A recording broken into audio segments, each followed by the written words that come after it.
Hola a todos, bienvenidos a Filosofía Clase B, yo soy Oscar. Ayer Argentina salió campeón mundial de fútbol, así que vamos a hablar de todo lo que está mal en ese torneo, porque este es el momento ideal para hacerlo. No va a venir nadie y se le dicen pero que perdieron, están enojados. Tómatela, pelotudo. Es el momento ideal para hablar de lo que está mal en el torneo que ganó Argentina. Eh, Primero quería hacer algunos comentarios más estrictamente del fútbol. No he prestado mucha atención, vi solo 3 partidos del Mundial. Eh, Me llamó la atención, por ahí porque nunca presto atención al fútbol, me llamó la atención lo mal que razonaba alguna gente. Supongo que porque estoy acostumbrado a otros temas donde el nivel básico es un poco más alto. Por ejemplo, yo soy argentino, por lo tanto, mi abuelo Vicente Basilio era argentino. Esa creo que es la falacia más estúpida que he escuchado en mi vida. Y créanme que he escuchado. Eh, Otros decían que Argentina ganó por acomodo, porque el rey de Qatar quería que gane la selección argentina. Sí, sin dudas. Un equipo al que le cobraron 2 penales en contra en una final, claramente ganó por decreto. Hace falta ser estúpido para decir algo así. Tampoco vi favoritismos en contra. Tampoco vi favoritismos en contra. No puedo decirlo. No tengo los mismos recuerdos de la época de Joao Avalanche. O sea, ver, ver que un francés, muero en el área y no solo no cobran el penal, sino que el referee va y le saca tarjeta por querer fabricar un penal. Para alguien que vio los mundiales, los partidos de Argentina en la época de Joao Avalanche, ¿what? ¿Qué pasó? Es una experiencia novedosa. Eso, ver que los referees no bombeen a la Argentina, eso sí que es algo nuevo. No vi repito, no vi favoritismos en contra. No, los 2 penales que le dieron a Francia eran penal, los dos bien cobrados. Y no vi favoritismos en contra. Amonestaron al que quiso fabricar un penal que no era. Y en el primer tiempo la falta de Romero al arquero francés era de tarjeta amarilla y no la cobró el árbitro. Supongo que interpretó que estaba cebado y se lo llevó por delante al arquero. Pero si aplicaba el reglamento a rajatabla como un robot, cargar al arquero en el área chica es tarjeta, es tarjeta. Repito, no vi favoritismo en contra, no vi favoritismo a favor. Vi mejores y peores arbitraje. El árbitro de la final me pareció muy bueno. El de Argentina-Australia no tan bueno, pero no me pareció que tuviera mala fe. No me pareció que tuviera intención de favorecer a nadie. Otro comentario estrictamente futbolístico que quería hacer. Estuve viendo a Argentina-Croacia con el relato de la televisión pública argentina, que supongo que le pasaron la planilla a los jugadores y estaba dibujado como 4-3-3. Porque en Argentina casi todos los clubes juegan al 4-3-3 y la selección casi invariablemente juega al 4-3-3. Es rarísimo que haga otra cosa. Entonces se ve que las planillas ya están formateadas así.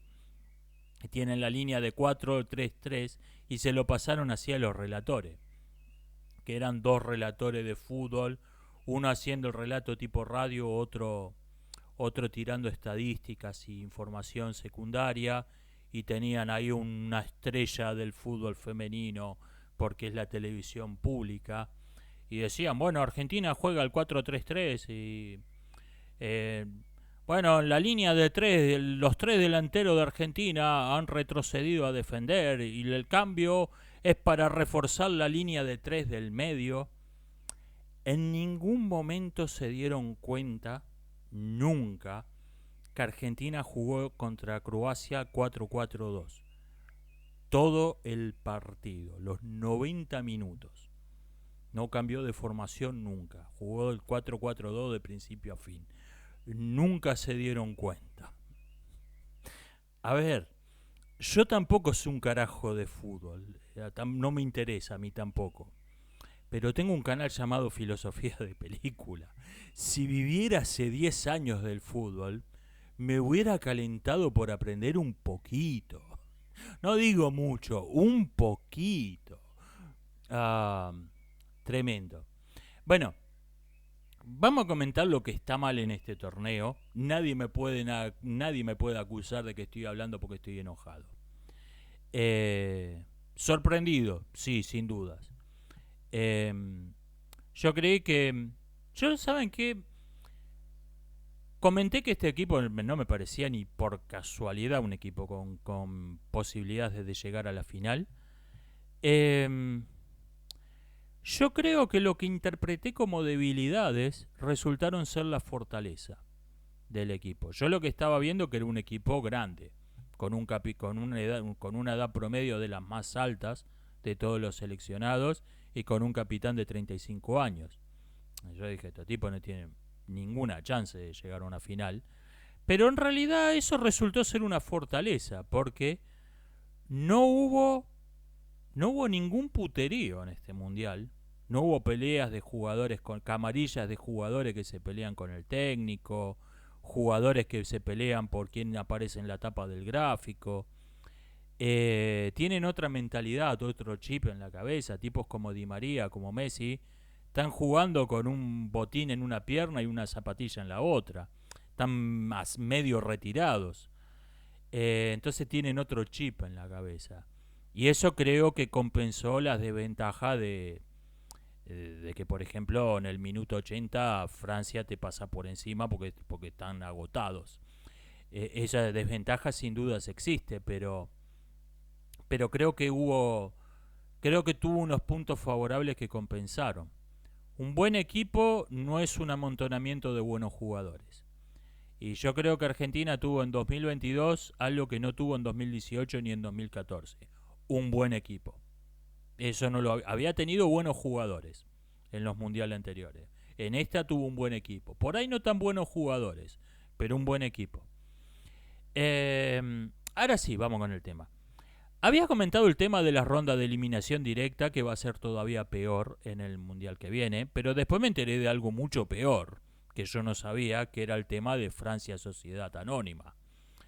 A ver, ahí hay un serio problema de abuso de una regla que en principio suena razonable y que se inventó para un caso particular, para atender unos casos particulares muy específicos. Se, el reglamento de la FIFA decía que había que ser ciudadano nativo de un país para integrar una selección, para evitar que las selecciones se convirtieran en clubes de fútbol. Y alguien debe haber planteado, bueno, ¿y qué pasa si alguien es un inmigrante de verdad? Si alguien se mudó a otro país y hizo su vida ahí, se nacionalizó, ¿por qué no puede jugarla en la selección? Entonces se suavizó esa regla y se estableció que, bueno, está bien, puede jugar un naturalizado, un ciudadano naturalizado, siempre y cuando no haya representado antes a otro país. Bien, Francia abusó por completo de esa regla y hizo de hecho lo que se buscaba evitar. Francia Sociedad Anónima es un club de fútbol jugando el Mundial de Selecciones. Y la única respuesta que han dado a esto la FIFA y los medios masivos es acusar a cualquiera que señale el elefante en la habitación de racista. Usted dice eso por racista, xenófobo, fóbico. Lo dice porque es un elefante africano. Si fuera un elefante asiático no tendría ningún problema. Sí, sí, sí, está bien. Todo lo que quieran, todo es verdad. Sigue habiendo un elefante en la habitación. No podés seguir ignorándolo al elefante en la habitación que es Francia Sociedad Anónima. Eh, eso es... hay que hacer algo.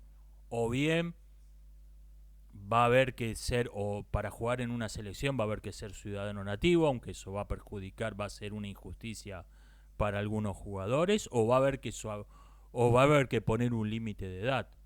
Si la nacionalidad que tenías a los 12, 13 años, sos eso, poner un límite de edad. No puede haber, es completamente ridículo que un equipo de fútbol que tiene menos jugadores franceses que el Paris Saint-Germain pretenda ser una selección nacional. Repito esto, un equipo que tiene menos jugadores franceses que el Paris Saint-Germain pretende que es la selección de Francia. Eso es ridículo. Eso es ridículo. Está jugando un club en un torneo de selecciones. A eso, con decir racista, al que está señalando, no soluciona, al que señala el problema, no solucionas el problema. Hay que hacer algo. Porque si no se van a convertir en una farsa los mundiales. O bien, no sé, a mí se me ocurre poner un límite de edad, y si no, que las selecciones sean clubes de fútbol. Ahí, los equipos se llaman Roma, Napoli, París, pero juega cualquiera que puede comprar, cualquier jugador que pudieron comprar. Bueno, que las selecciones pasen a ser clubes. O sea, lo que no podés es tener un club, una final entre un club y un seleccionado. Eso es como tener un partido entre un equipo de rugby y un equipo de hockey. No están jugando con las mismas reglas. No tiene ningún sentido. Me alegró la final, me alegró que le ganó el deporte a los tramposos, a los negocios sucios. Alguien me decía que tenga un poco de respeto por los franceses, por sus leyes. ¿Desde cuándo los tramposos merecen respeto? ¿Desde cuándo los tramposos merecen respeto? Me alegra que unos fracasados patéticos como la selección de Francia hayan perdido. Me alegra más que haya ganado Argentina. Porque no era un equipo que me interesara mucho. Los medios lo llamaban constantemente el equipo de Messi. Bueno, si es el equipo de Messi, mucho mi equipo no es. Pero me alegra que le haya ganado que el deporte le haya ganado un montón de tramposas. El tema de la ronda de eliminación directa, porque me parece que varios que comentaron este asunto no entendieron el punto. Creyeron que yo estaba diciendo que el fútbol tiene un exceso de azar, que los partidos de fútbol se deciden demasiado por el azar. Nunca fue el punto que quise señalar. Lo que digo es que el azar existe. El azar existe y creo que no se puede negar seriamente. Una ráfaga de viento desvió una pelota. Un tiro rebotó en el hombro de un defensor y fue córner en vez de saque de arco. El referee no vio una falta. O vio una falta imaginaria. Ni hablemos de las definiciones a penales. O sea, un equipo gana un partido de fútbol porque tiene jugadores más habilidosos, está mejor entrenado, tienen mejor nutricionista, mejor aguatero, mejor director técnico, todo lo que quieran, y porque tuvieron suerte. O sea, el factor culo existe. No sé cuánto es. 1%, 10%, 20%, no lo sé. El factor culo existe. Entre otras muchas cosas, para ganar un partido de fútbol tenés que tener culo. No sé, es una parte. No sé qué tan importante es. Seguramente en unos partidos es más importante que en otros. Pero existe. Bien, entonces, ¿qué pasa con las rondas de eliminación directa? Supongamos que hubiesen jugado Argentina, Australia y Holanda. Hubiesen jugado una liguilla de 3 equipos y pasaba el que ganaba. Entonces, Argentina le gana a Australia por los méritos que sea y por el factor culo, que fue X. Fue un cierto porcentaje de la victoria contra Australia se debió al factor culo, X porcentaje. Le gana a Holanda, donde la importancia del factor culo fue Y. Y después, bueno, el resultado del partido Holanda-Australia no importa porque Argentina gana los dos, listo, ganó la liguilla. ¿Cuál fue la importancia del factor culo? X más Y. Más Y. La importancia que tuvo el factor culo en ganar la Australia, más la importancia del factor culo al ganarle a Holanda. Bien, ¿qué pasa con si son partidos de eliminación directa? Argentina tiene que ganar a Australia y después tiene que ganar a Holanda y ahí pasó a la próxima ronda. ¿Cuál fue la importancia del factor culo ahí? Alguien me dirá, bueno, X más Y, la misma. Error, porque si Argentina hubiera perdido contra Australia, Argentina-Holanda nunca hubiera existido. Entonces no hay que sumar, hay que multiplicar. La importancia del factor culo para ganar 2 rondas seguidas de eliminación directa es X por Y. La importancia del factor culo en Argentina-Australia multiplicada por la importancia del factor culo en Argentina-Holanda. Y esto, cuando vas añadiendo rondas, es cada vez peor. Se crece exponencialmente, como los granos de arroz en la casilla del ajedrez, en el cuento. 4 rondas, la importancia del factor culo es X por Y por Z por W. Y si añadís una quinta ronda, es X por Y por Z por W por S. O sea, crece exponencialmente. Cuanto más rondas de eliminación directas, el azar crece. Y alguien me dirá, bueno, pero en la final llegaron los 2 mejores equipos. Está olvidando que Marruecos fue semifinalista. O sea, una pelota que rebotaba en un montículo de tierra que había quedado desacomodado de alguna jugada fuerte, y el campeón del mundo era Marruecos. O sea, crece. Cuanto más ronda de eliminación directa, la importancia del factor culo crece exponencialmente. Este es el problema. No estoy diciendo que tenga mucho poco azar, que no estoy diciendo nada de eso. Estoy diciendo que la importancia del azar crece exponencialmente cuanto más rondas de eliminación directa tenés. 4 rondas de eliminación directa me parecen una locura, y 5 vamos a tener resultados disparatados. Vamos a tener Marruecos campeón del mundo con 5 rondas de eliminación directa. Este era el punto. No estaba diciendo ni que tiene mucho ni poco azar el fútbol. Estaba diciendo que las rondas de eliminación directa potencian el azar por encima de los méritos que tenga. Que desde luego el azar siempre va a existir, pero las rondas de eliminación directa lo potencian, le dan una importancia mucho mayor de la que tiene en una liga.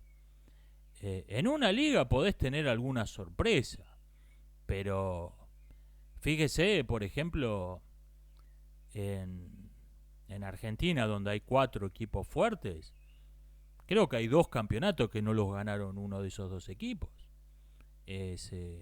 La liga tiene mucho menos lugar para la sorpresa.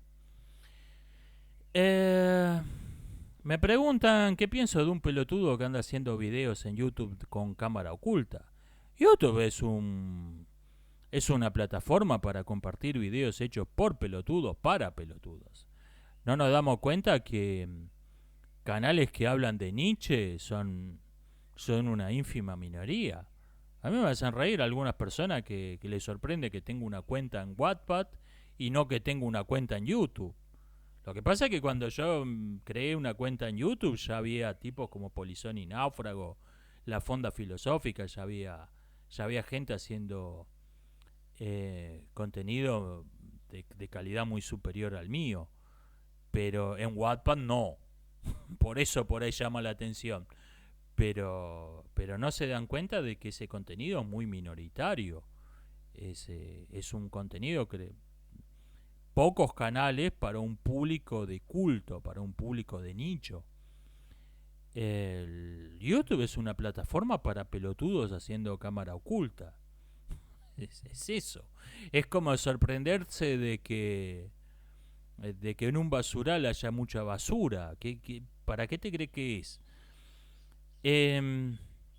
Me preguntan qué opino de Mussolini. Es el pez dorado más feo que he visto en mi vida.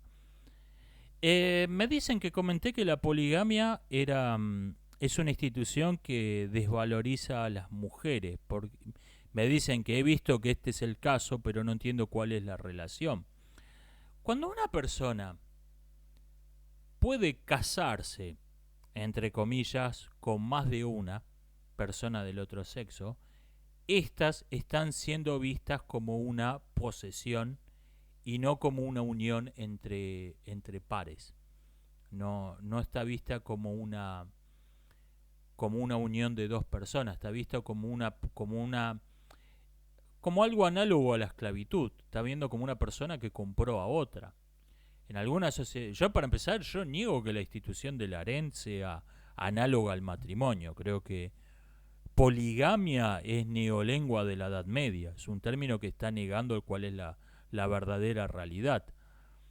El, el harén es una institución que elimina la diferencia entre una esposa y una esclava. Es, fíjense que hay en la mayoría de las sociedades polígamas está establecido cuántas esposas puede tener un hombre de acuerdo a su rango social. O sea, el, las esposas son un símbolo de estatus, como una Ferrari, como una mansión.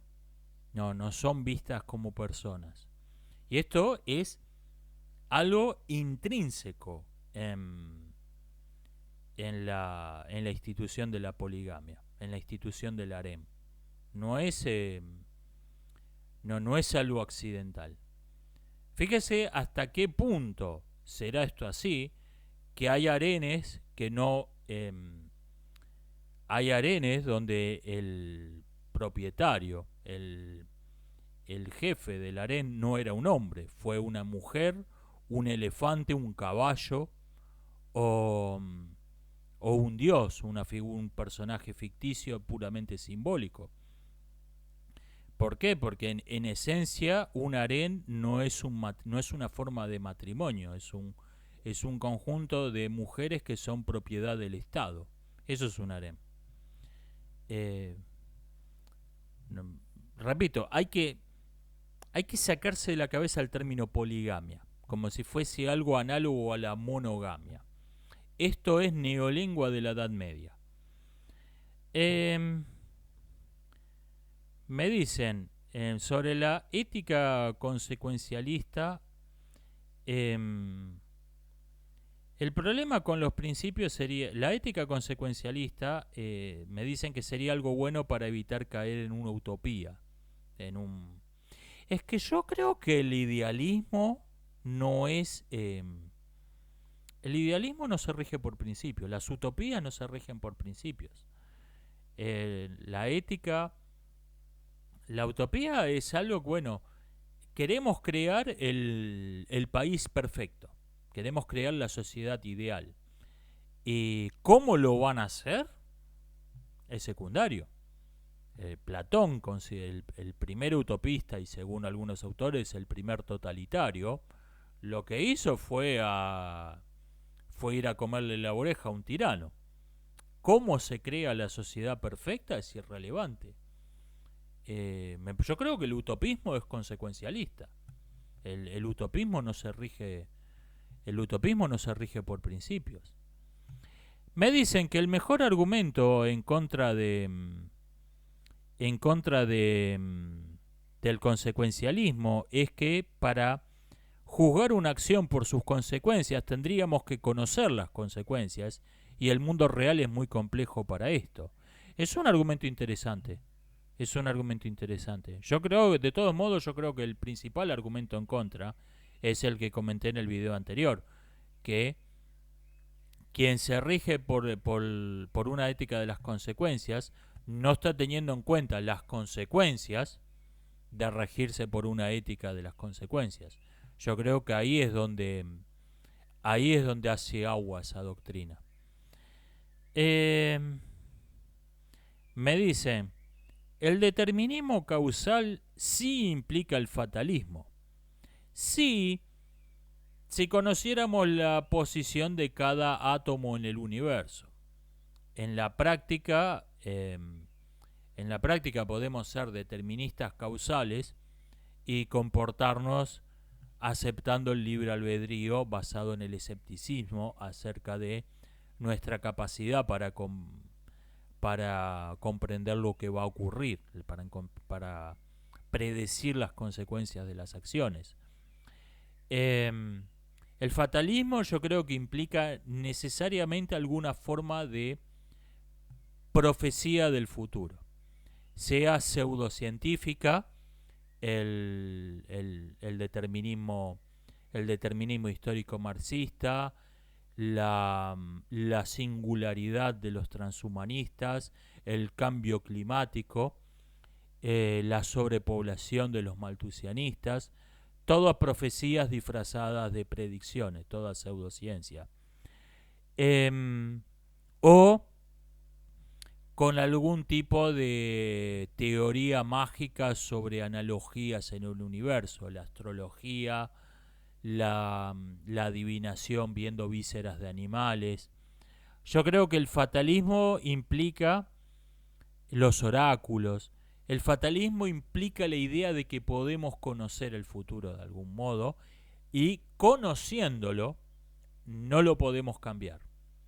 Como esos personajes de ciencia ficción que saben que les va a pasar algo y todo lo que hacen para evitarlo es en realidad la causa de lo que les habían profetizado en las películas de viajes en el tiempo. Alguien, o sea, saben de qué tipo de historias estoy hablando. Eso es el fatalismo. Yo creo que el fatalismo es algo distinto del determinismo causal. El determinismo causal implicaría, en efecto, implica el fatalismo para un ser omnisciente. Esto creo que se llama el demonio de Laplace. Si un ser omnisciente pudiera conocer la posición de cada partícula en el universo, podría comprender todos los hechos futuros con la misma precisión con la que conoce todos los hechos pasados. No es el caso. Salvo por unos pocos fenómenos que son muy predecibles. Por ejemplo, sabemos la fecha o hora exacta en que van a ocurrir todos los eclipses en los próximos 10.000 años. Todos los eclipses de luna o de sol. ¿Por qué? Porque son fenómenos muy fáciles de predecir, son fenómenos muy regulares, son como un mecanismo de relojería. Pero son la excepción y no la regla, ese tipo de hechos. Alguien me dice que ha observado que la gente trata mal a artefactos como Siri o Alexa y se ha puesto a pensar en lo que yo comentaba, que eso puede llevar a afectar su trato con las personas. Es que yo creo que esto es inevitable. Esos artefactos la gente lo está tratando como lo que son, como esclavos, como cosas para ser usadas, pero son, y está bien, son cosas para ser usadas, pero son cosas que intencionalmente están siendo humanizados. Intencionalmente se los humaniza. ¿Por qué cree que tienen nombre de mujer y no se llaman H4N5? ¿Por qué cree que tienen nombre de mujer esos artefactos? Se los está intencionalmente humanizando. Y en efecto, una persona que se ha acostumbrado a no romper los huevos, Alexa, callate, va a terminar hablándole así a la novia. Es inevitable. Te crea un hábito de comportamiento. ¿A qué autores me refiero cuando dije el vitalismo español? Estaba pensando sobre todo en Unamuno, Ortega y Julián Marías. Recomiendo a esos tres autores. Creo que en esa línea, creo que eso es una línea abierta, no es una filosofía cerrada que nos interese únicamente por razones históricas. Creo que eso, ahí se están discutiendo ideas. Vea, por ejemplo, recomiendo calurosamente la serie de podcast que está haciendo Polizón y Náufrago dedicado a Julián Marías.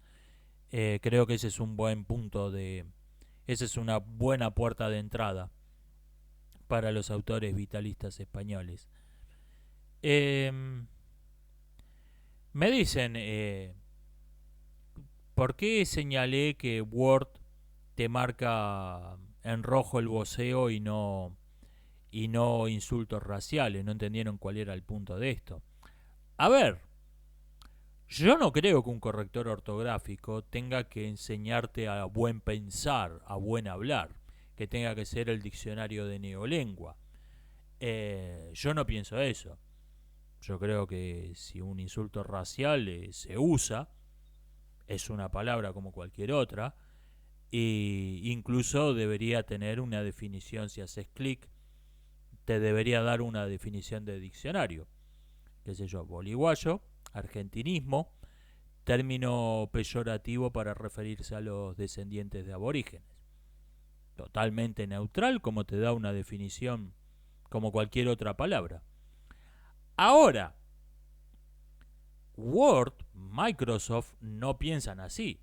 Microsoft piensa que su deber es educarnos a los viles mortales, enseñarnos el buen pensamiento, el buen hablar.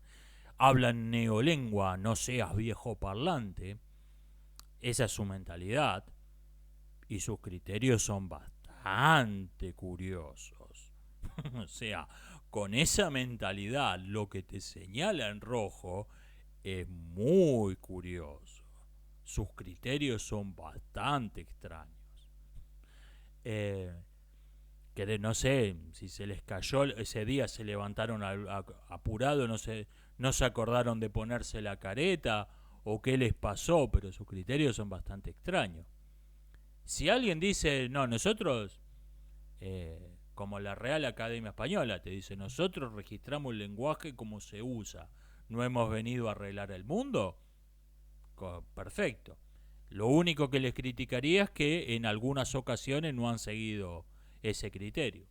Por ejemplo, hace años que la Real Academia Española eliminó la acepción de judío como sinónimo de prestamista usurero. Ahí no siguieron sus principios. Pero, pero, pero ahí no hay nada que criticarles. Nosotros estamos registrando el idioma como se usa. No estamos juzgando su uso. Pero el Word de Microsoft, en cambio, sí está juzgando el uso.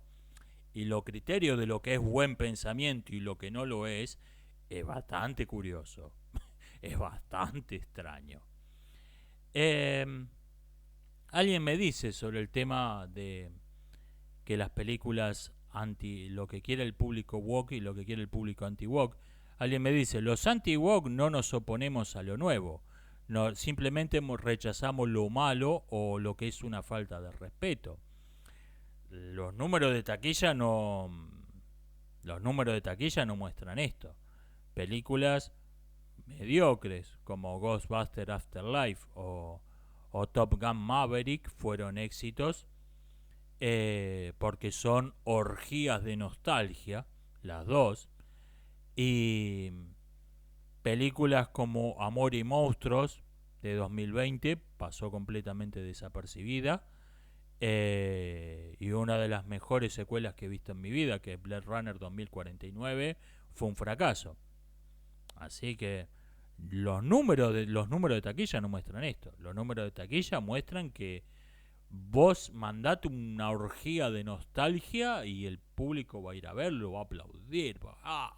Es más acordar cuando vi una película hace 30 años, sí. A mí también, lástima que yo tenía ganas de ver una película hoy. Los números no muestran esto. Me dicen, Mircea Eliade decía que un serio problema de la sociedad occidental actual es que no tiene ritos de iniciación a la edad adulta. Esto no entra en contradicción con lo que yo señalé de que hay una infantilización de los adultos y una precocidad de los niños. No, yo creo que por el contrario son dos formas de la misma cosa. La paradoja que observó la Peroux en la isla de Pascua es que en las sociedades primitivas la edad adulta se alcanza muy rápido, pero por eso mismo el adulto no es muy distinto de un niño. O sea, se alcanza muy rápida la madurez. Una persona de 10 años empieza a ser tratado como adulto, porque en realidad ser adulto no es gran cosa. No es algo muy distinto de ser un niño en una sociedad primitiva. Entonces tenemos esta aparente paradoja. Tenemos niños que a nosotros nos parecen niños, pero en esa cultura son adultos, y adultos que son niños grandotes. Pero en realidad las dos cosas son formas de lo mismo. El mismo fenómeno se observa en niños prodigios como Mozart, por ejemplo, que como entraron en la vida adulta a los 5 o 6 años, entraron en la vida adulta por una habilidad extraordinaria, empezaron a ser tratados como adultos. De adultos tenían un comportamiento pueril, infantil, hacían travesuras, estaban siempre protestando con alguna figura de autoridad, porque no maduraron en realidad. Pues las dos cosas son dos formas, son la cara y la cruz de la misma moneda. Eso. Y yo creo que entra en, no necesariamente lo mismo, pero entra en esta falta de ritos de iniciación. En ningún punto a las personas en Occidente hoy, en ningún punto le dicen, mirá, ya sos un hombre, sos una mujer, no podés hacer un berrinche, porque no es propio de tu edad.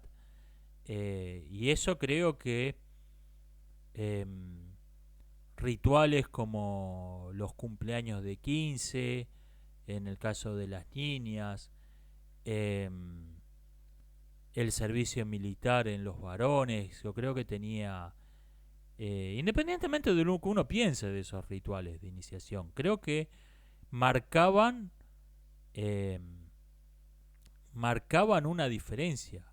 Cuando vos entrabas en el servicio militar ya habías dejado de ser un niño, un adolescente, eras un hombre. Una chica que después del cumpleaños de 15 era una mujer. Y repito, independientemente de lo que uno piense de esas instituciones. Y al faltar eso, tenemos personas de 35 años jugando videojuegos y haciendo berrinches haciendo un berrinche porque no tuvieron lo que querían. No, no son adultos. No son adultos, no se comportan como, están siempre remitiéndose a echarle la culpa a otro, a una figura de autoridad. Yo soy inimputable. Es la No, yo soy un niño, la culpa la tienen mis padres. Vos tenés 40 años. Eh, este comportamiento que era típico de los delincuentes, ahora se lo está encontrando en todo el mundo. No, la culpa es de la sociedad, la culpa es del Estado, mis padres me criaron así. A ver, después de cierta... Está bien, tuviste una educación de mierda. Todos tuvimos una educación que tuvo fallas. Después de cierta edad, vos sos responsable de corregir lo que está mal en el modo en que te educaron. Podés respetar a tus padres si te parece que hicieron un buen trabajo, si tenían buenas intenciones, y corregir lo que te parece, bueno, la verdad que me tendrían que haber enseñado más de esto, me voy a ocupar de corregir esta falla. Poder despreciarlos si fueron padres espantosos, abusivos, pero llegado un punto, vos sos responsable de vos. Y eso me parece que falta, al eliminarse los ritos de iniciación, falta eso. Falta ese sentimiento de que, bueno, yo soy responsable por mí. Yo soy responsable de lo que yo soy. Esa idea que me parece que es la que define a la adultez, la que define la madurez. La idea, un hombre, una mujer, es alguien que se considera responsable por quién es. Yo creo que eso es definitorio. Eso es lo que está faltando. Nos estamos pareciendo mucho más a una. Nos estamos pareciendo mucho más a la isla de Pascua. Nos estamos pareciendo a una sociedad primitiva. La realidad es esa. Me dicen, la primera película de acción que tuvo una heroína mujer fue The Hazards of Ellen, Las Desventuras de Ellen, de 1915. Gracias por el dato, la vi, está libre en YouTube. No me pareció gran cosa, pero bueno, es una curiosidad histórica. Es un tren se sale de control y la tal Ellen lo para. Fin. O sea, no es una gran película, pero es gracias por el dato. Parece ser que esa es la que se considera la primera película gracias a que tuvo gracias a la influencia de Jennifer Lawrence. Esta película de 1915 se atrevió a tener una heroína mujer gracias a Jennifer Lawrence. Gracias por el dato, no sabía. Me comentan sobre la Navidad.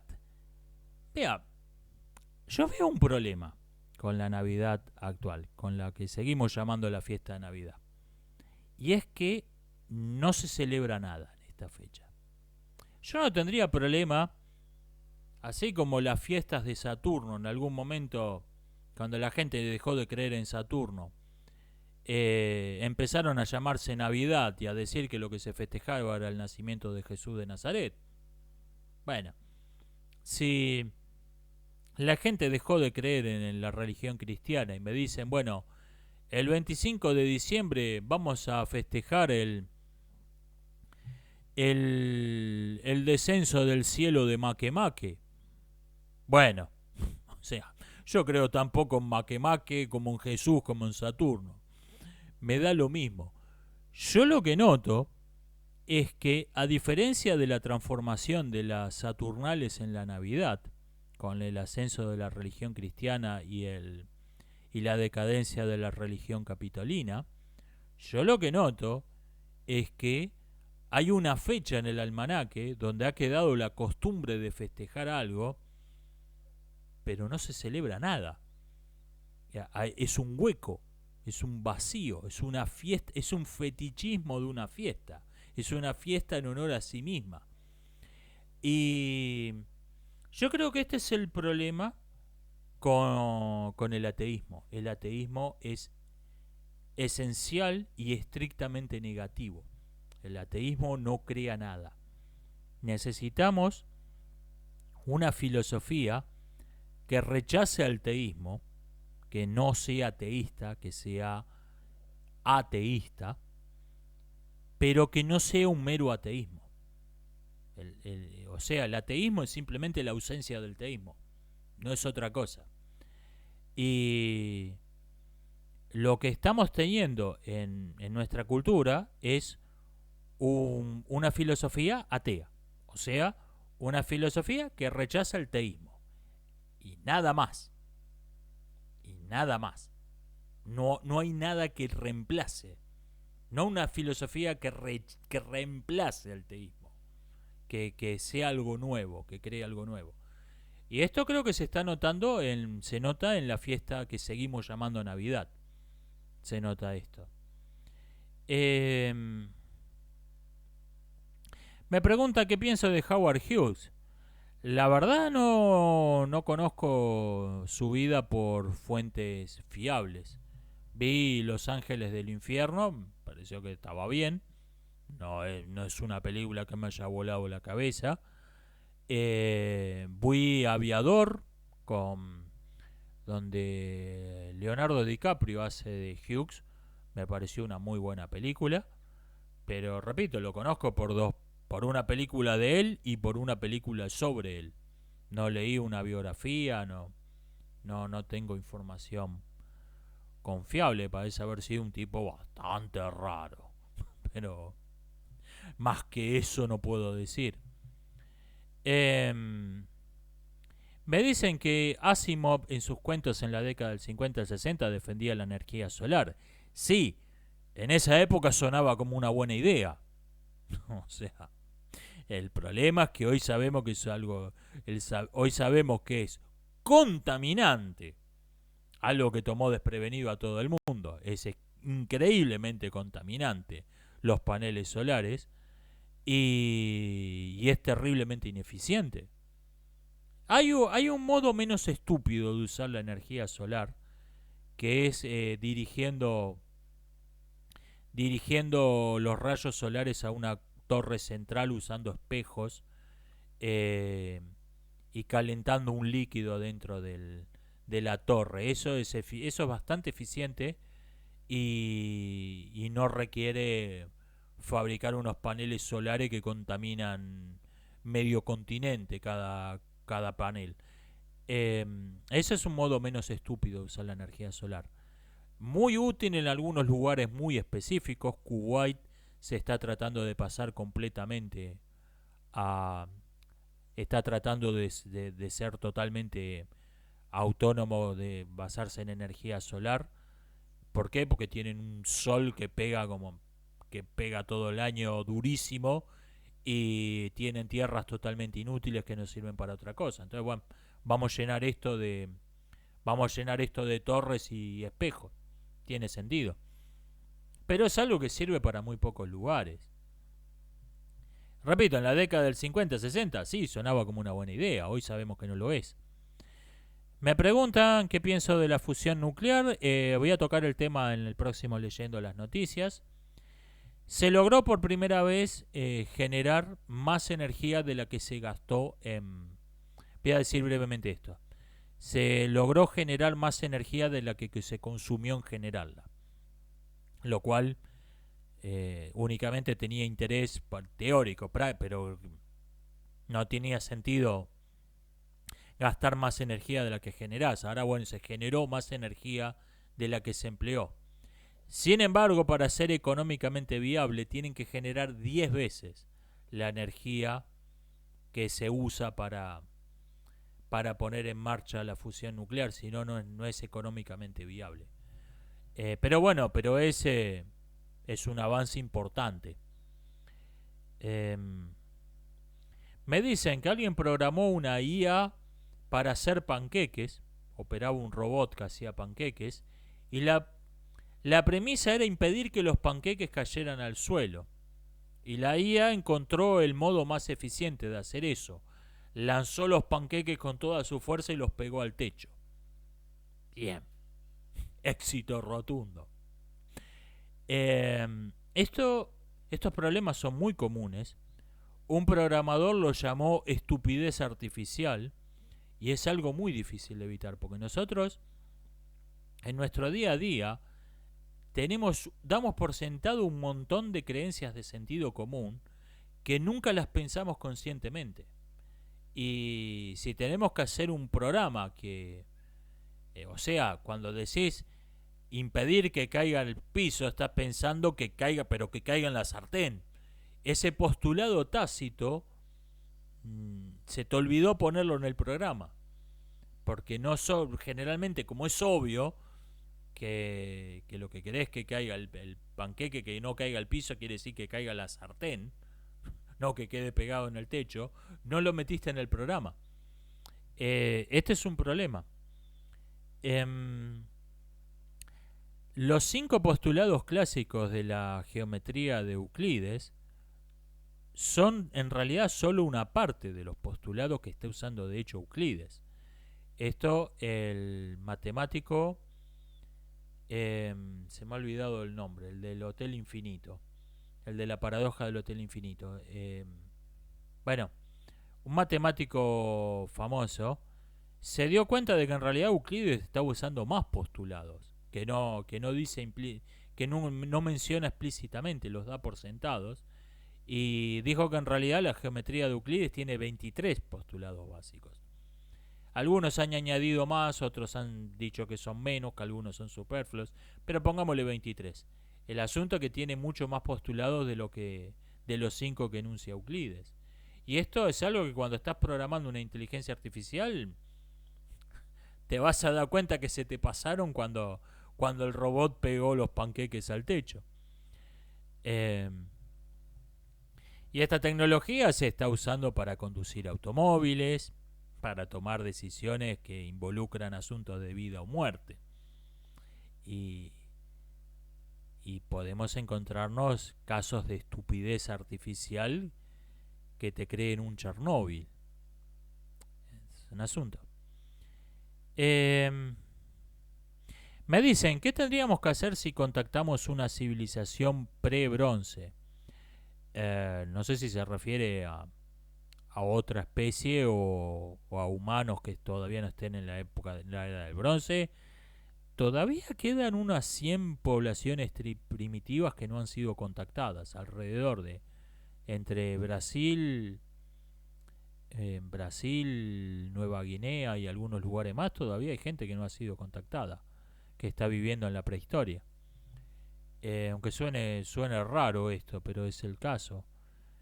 Y se ha desarrollado ya todo un protocolo para eso. O sea, nos hemos puesto bueno contactando salvajes cuando ya casi no hay salvajes en nuestro planeta. El primero que empezó el que empezó con esto fue el británico James Cook, que después de un contacto con una tribu primitiva que salió bastante mal,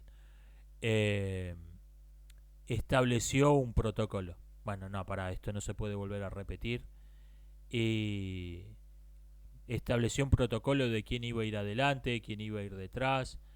Los marineros y él llevaban las pistolas cargadas con sal y munición para cazar aves. Los únicos que estaban armados de verdad eran los oficiales. Una variante de esto se sigue usando al día de hoy. Cuando se contacta una tribu primitiva, están todos desarmados, menos 2 o 3 antropólogos que tienen un revólver escondido. Son los únicos, los antropólogos, que son la gente más calificada para distinguir un saludo raro, como en Los Simpsons cuando Apu quiere agarrar el cuello a Homero, para distinguir un saludo raro de una agresión, son los únicos que están armados. El resto están todos desarmados. Eso es una versión modificada del protocolo que había establecido Cook. Y después hay casos curiosos, porque pasó hace un par de años que unos tipos de una tribu primitiva cometieron un crimen en la India. Y esto generó un debate si debían ser juzgados, porque decían algunos, estos tipos no tienen la menor idea de lo que es un juicio. No van a entender, no van a entender de qué se los acusa, no van a entender un carajo. Y algunos preguntaban, me parece que con mucha razón, ¿por qué tiene derechos alguien que no tiene obligaciones? Estás haciendo una especie con esta tontería del todas las culturas son iguales, no al colonialismo cultural de pelotudos con un coeficiente intelectual notoriamente reducido a base de marihuana y marxismo, los dos venenos que se destilan en las universidades. Con todas esas estupideces te crearon esta paradoja. A ver, una de dos, o esos tipos son ciudadanos de la India o no lo son. Pero no pueden serlo para una cuestión y no serlo para recibir una pensión, pero no para ser llevados a juicio. Ahí hay que... Es un asunto, porque, y repito, es un asunto que todavía no es únicamente histórico, todavía hay salvajes en el mundo, y tenemos que pensar seriamente cómo hay que tratar a los salvajes.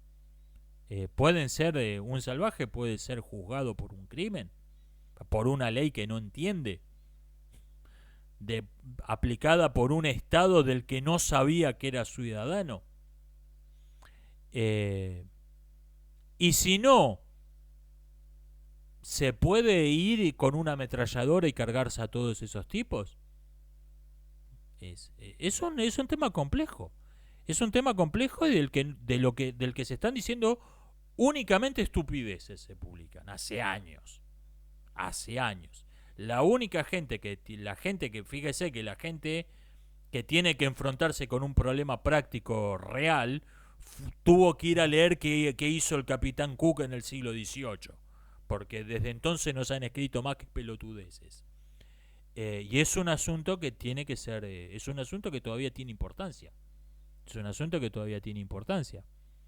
No, no es algo que, bueno, esto es historia. No, todavía es importante. Eh, Alguien me dice que vio una campaña de concientización que le pareció que en realidad era una publicidad. Sí, esto. Lo hacen las farmacéuticas en los países donde no es legal hacer publicidad de remedios, como en Argentina. Te hacen publicidad de la enfermedad. El síndrome el síndrome del patito amarillo es una enfermedad que afecta a 9 de cada 10 personas. Como no te pueden promocionar el remedio, te promocionan la enfermedad. Hay una publicidad de cerveza que me aparece a cada rato en YouTube. Si beber alcohol te hace sentir como un piloto de Fórmula 1, pedí un taxi. O sea, beber alcohol te hace sentir que sos un piloto de Fórmula 1. Esos son publicidades, publicidad que sería ilegal hacer abiertamente, te la camuflan como una campaña de concientización. O sea, no es que usted está viendo cosas, es así esto. Esto ha sido todo por hoy, nos estamos viendo hasta la próxima.